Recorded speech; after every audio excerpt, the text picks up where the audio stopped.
Real cases before a real judge.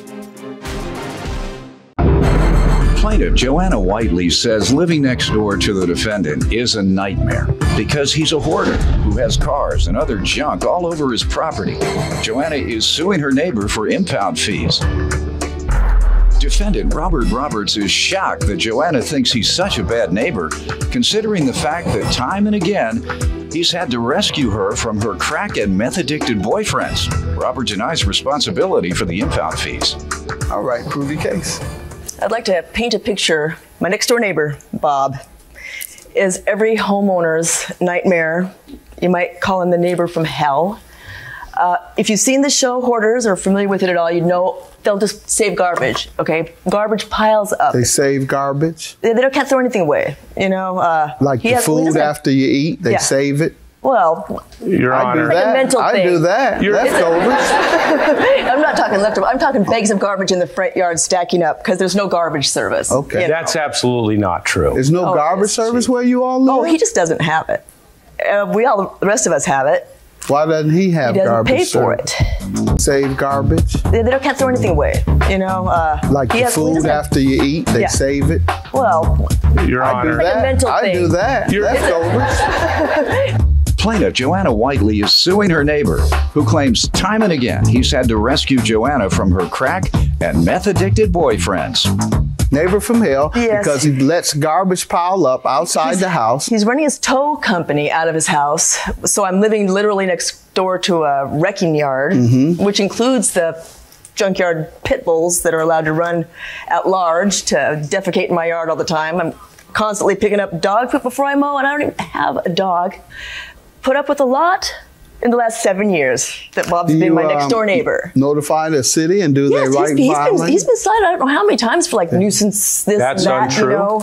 Okay. I think our city enforcer needs some help or something because she just doesn't seem to do her job. But yes, they just don't take very kindly. He's standing out there in a robe at 10:30 at night, hollering at the cops. She stands out 10:30. Oh yeah, she pulls them out pulls officers over at 10:30 and 11:30 at night to complain about my house, stand there and flip her arms at my house and everything else. You made me call the cops, Bob. I didn't make you call the cops. I never made you do anything, cars, Joanna. Bang, bang, revving engines. You know, he's just so very, very inconsiderate, completely inconsiderate as a neighbor. He just feels like he's entitled to everything in the cul-de-sac. You want to give me some background before we get to the impound fees she's suing you about? Certainly, sir.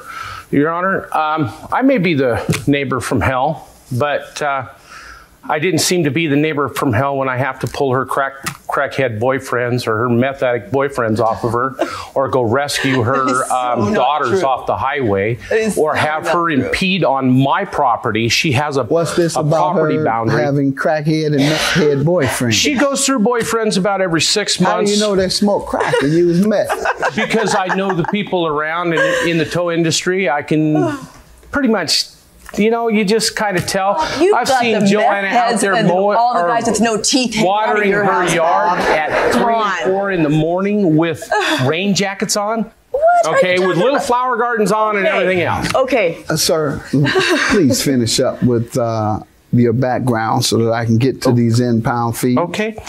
What she calls junk is a $10,000 hot rod, a $5,000 limousine, a $10,000 boat. She calls my stuff junk.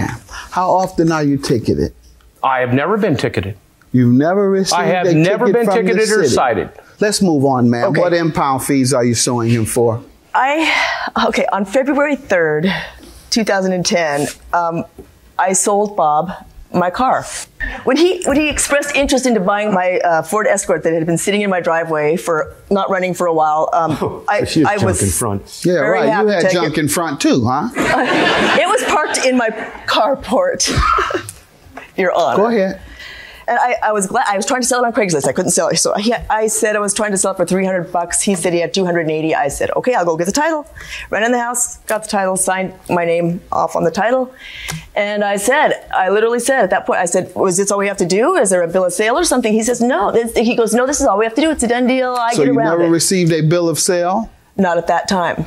I have one now. Ever. I want to get to, let's get to the pertinent facts. You received a bill of sale. Now what? Okay, this is the bill of sale. You're kind of distracting me. I apologize, but your emotions distract me. They're kind of distracting. I'm sorry. So I'm really trying to focus on what you're saying as opposed to all of that. I'm so sorry. I'm nervous. I'm nervous, Your Honor. This is the kind of attitude I have to deal with her when she goes to the city and everything else. She's up there flopping her arms at 11 o'clock at night. I'm in there putting my kids to bed. I'm with the neighbors, Bob, out there complaining. All right, man. Now that you got the neighbors stirred up. You sold him the car. Now what? Yes. Then I received this 7 months later. What is it? It's notice of impound. You received a notice of impound of the car which you had sold to him. Yes. All right. I went directly over to him. I'm like, well, this has got to be some mistake, obviously, right, Bob? You know, he says, yes.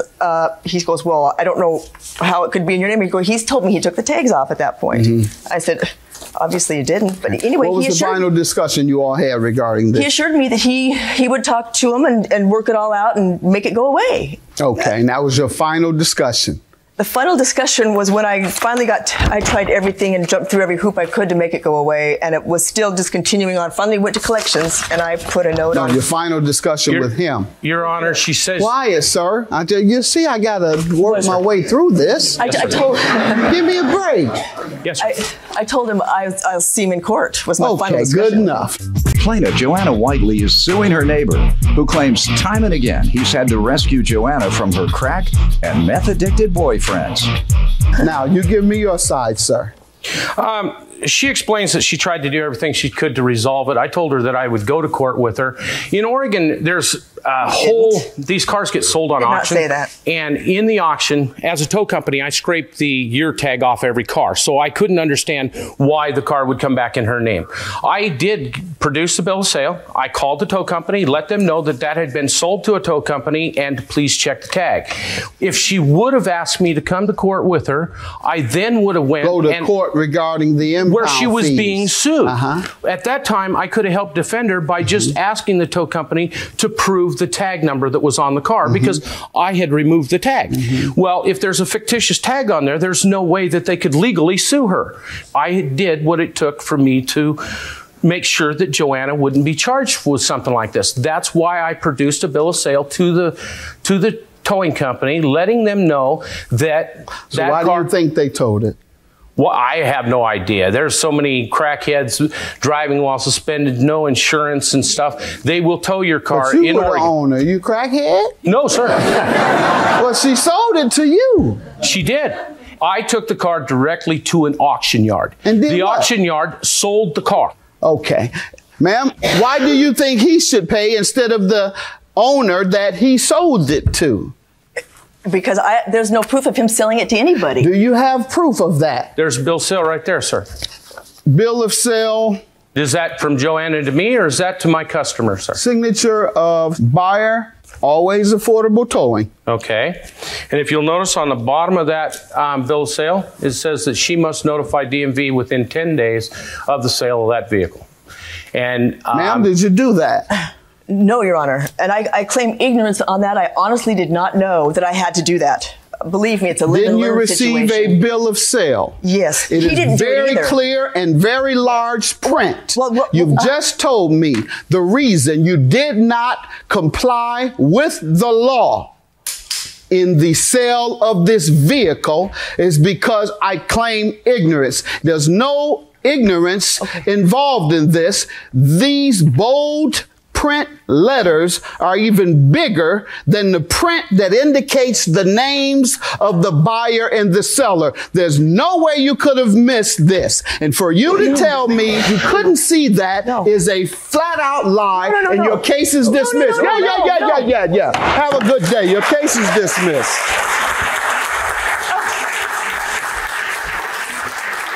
You are such a liar, Bob.